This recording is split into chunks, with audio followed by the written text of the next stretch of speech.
he is this minute, sittin' on his high stool by the counter, and talkin' polytics, most likely, and enj'yin' himself among the soap and candles and pertaties, as sensible and shwate as you plaze." "Mr. Hobbs has known him all his life," Mrs. Errol said to the lawyer. "He is very kind to Ceddie, and there is a great friendship between them." Remembering the glimpse he had caught of the store as he passed it, and having a recollection of the barrels of potatoes and apples and the various odds and ends, Mr. Havisham felt his doubts arise again. In England, gentlemen's sons did not make friends of grocerymen, and it seemed to him a rather singular proceeding. It would be very awkward if the child had bad manners and a disposition to like low company. One of the bitterest humiliations of the old Earl's life had been that his two elder sons had been fond of low company. Could it be, he thought, that this boy shared their bad qualities instead of his father's good qualities? He was thinking uneasily about this as he talked to Mrs. Errol until the child came into the room. When the door opened, he actually hesitated a moment before looking at Cedric. It would perhaps have seemed very queer to a great many people who knew him, if they could have known the curious sensations that passed through Mr. Havisham as he looked down at the boy who ran into his mother's arms. He experienced a revulsion of feeling that was quite exciting. He recognized in an instant that here was one of the finest and handsomest little fellows he had ever seen. His beauty was something unusual. He had a strong, lithe, graceful little body and a manly little face. He held his childish head up and carried himself with a brave air. He was so like his father that it was really startling. He had his father's golden hair and his mother's brown eyes, but there was nothing sorrowful or timid in them. They were innocently fearless eyes. He looked as if he had never feared or doubted anything in his life. "He is the best bred looking and handsomest little fellow I ever saw," was what Mr. Havisham thought. What he said aloud was simply, "And so this is little Lord Fauntleroy." And after this, the more he saw of little Lord Fauntleroy, the more of a surprise he found him.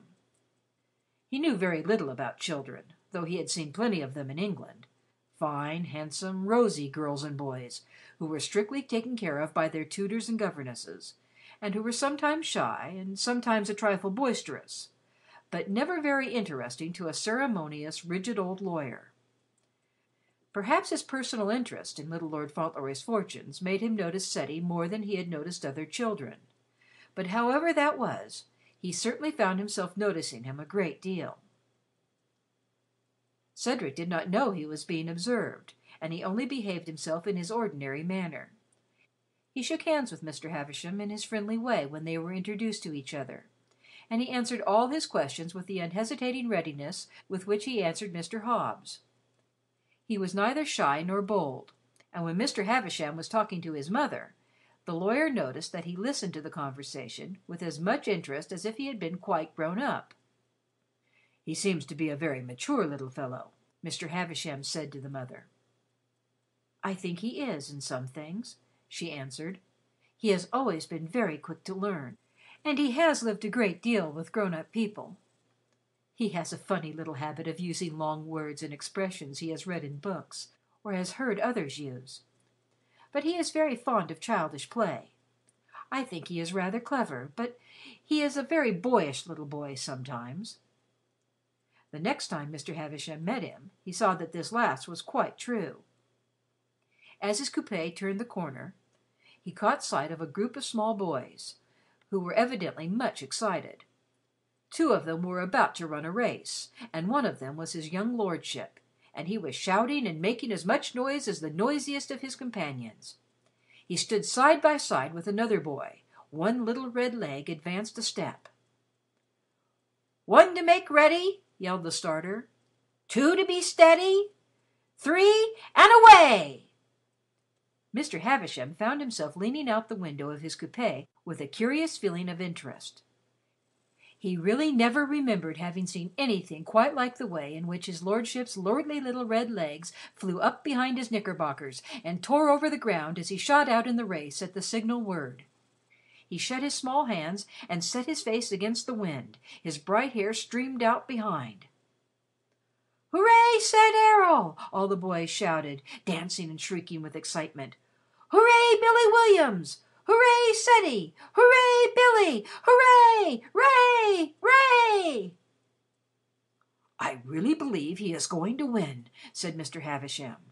The way in which the red legs flew and flashed up and down, the shrieks of the boys, the wild efforts of Billy Williams, whose brown legs were not to be despised, as they followed closely in the rear of the red legs, made him feel some excitement.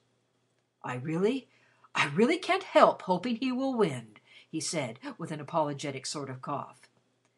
At that moment, the wildest yell of all went up from the dancing, hopping boys. With one last frantic leap, the future Earl of Dorincourt had reached the lamp post at the end of the block and touched it, just 2 seconds before Billy Williams flung himself at it, panting. "3 cheers for Ceddie Errol!" yelled the little boys. "Hooray for Ceddie Errol!" Mr. Havisham drew his head in at the window of his coupe and leaned back with a dry smile. "Bravo, Lord Fauntleroy!" he said. As his carriage stopped before the door of Mrs. Errol's house, the victor and the vanquished were coming toward it, attended by the clamoring crew. Cedric walked by Billy Williams and was speaking to him. His elated little face was very red. His curls clung to his hot, moist forehead. His hands were in his pockets.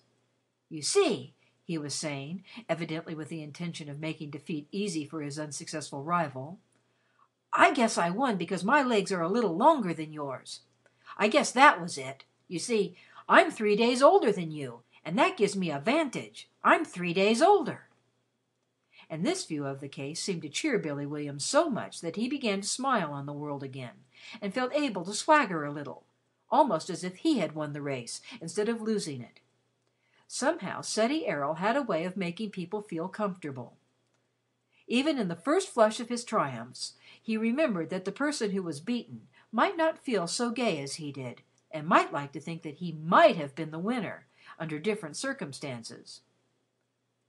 That morning Mr. Havisham had quite a long conversation with the winner of the race, a conversation which made him smile his dry smile and rub his chin with his bony hand several times. Mrs. Errol had been called out of the parlor, and the lawyer and Cedric were left together. At first Mr. Havisham had wondered what he should say to his small companion. He had an idea that perhaps it would be best to say several things which might prepare Cedric for meeting his grandfather, and perhaps for the great change that was to come to him. He could see that Cedric had not the least idea of the sort of thing he was to see when he reached England, or the sort of home that waited for him there. He did not even know yet that his mother was not to live in the same house with him. They had thought it best to let him get over the first shock before telling him.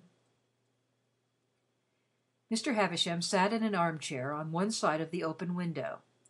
On the other side was another still larger chair, and Cedric sat in that and looked at Mr. Havisham. He sat well back in the depths of his seat, his curly head against the cushioned back, his legs crossed, and his hands thrust deep into his pockets, in quite a Mr. Hobbs-like way. He had been watching Mr. Havisham very steadily when his mamma had been in the room, and after she was gone he still looked at him in respectful thoughtfulness. There was a short silence after Mrs. Errol went out, and Cedric seemed to be studying Mr. Havisham, and Mr. Havisham was certainly studying Cedric. He could not make up his mind as to what an elderly gentleman should say to a little boy who won races, and wore short knickerbockers and red stockings on legs which were not long enough to hang over a big chair when he sat well back in it. But Cedric relieved him by suddenly beginning the conversation himself. "Do you know," he said, "I don't know what an earl is?" "Don't you?" said Mr. Havisham. "No," replied Ceddie. "And I think when a boy is going to be one, he ought to know. Don't you?" "Well, yes," answered Mr. Havisham. "Would you mind," said Ceddie respectfully, "would you mind 'splaining it to me?" Sometimes when he used his long words, he did not pronounce them quite correctly. "What made him an earl?" "A king or a queen, in the first place," said Mr. Havisham. "Generally, he is made an earl because he has done some service to his sovereign, or some great deed." "Oh," said Cedric, "that's like the President." "Is it?" said Mr. Havisham.